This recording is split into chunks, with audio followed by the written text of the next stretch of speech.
So hello hi everyone, welcome back to my YouTube channel. हमारे YouTube channel पे आपका स्वागत है। मैं आ चुका हूँ न्यू रिएक्शन वीडियो के साथ। आज का वीडियो बहुत ही धमाकेदार होने वाला है और ये बहुत ही बड़ा स्टेज शो है जो खेसारी लाल और अनुपमा यादव के संग ये स्टेज शो किया गया है। स्टेज का टाइटल है नैयर में दारू टीटी हिरी।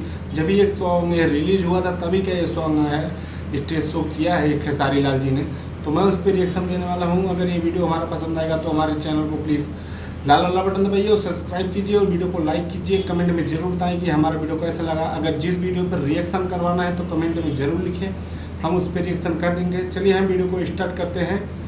स्टार्ट करने से पहले मैं बता देता हूँ, मैं हूँ विकास मौर्य। चलिए हम वीडियो को स्टार्ट करते हैं। Let's go. अभी एक मेरा और अनुपमा का गाना रिलीज हुआ है। शुरुआत कि नहीं हद में रहा टूटी ससुरा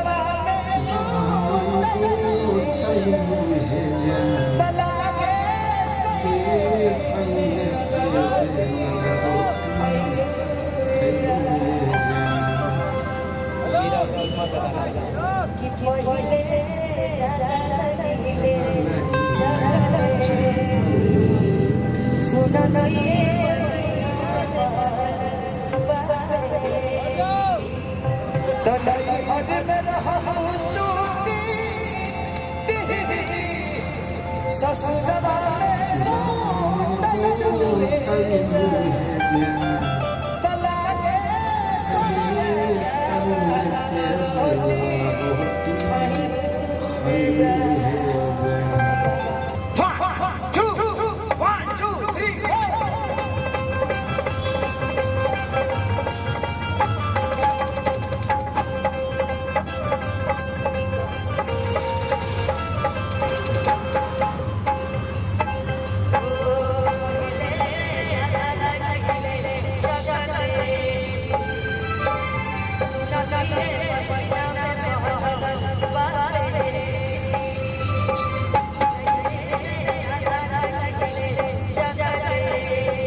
ऐसे जो हम काफ़ी 12 बजे से गावत हैं चले रोहित भी ऐसे मिल भी लेता है, थोड़ा सा अंदर में चल जाता है, ठीक है।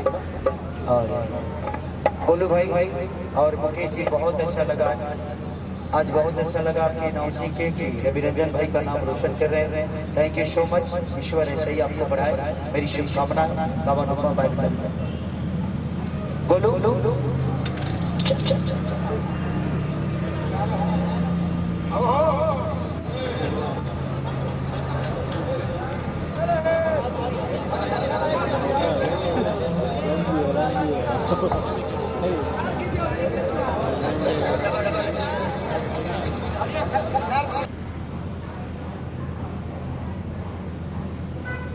तो अगर ये वीडियो हमारा पसंद आए तो हमारे चैनल को प्लीज़ सब्सक्राइब कीजिए और वीडियो को लाइक कीजिए। कमेंट में ज़रूर बताना कि खेसारी लाल यादव और अनुपमा यादव का वीडियो आपको कैसा लगा ये स्टेज शो। तो चलिए यहीं पर वीडियो ख़त्म होता है, मिलते हैं नेक्स्ट वीडियो में, तब तक के लिए नमस्कार, प्रणाम।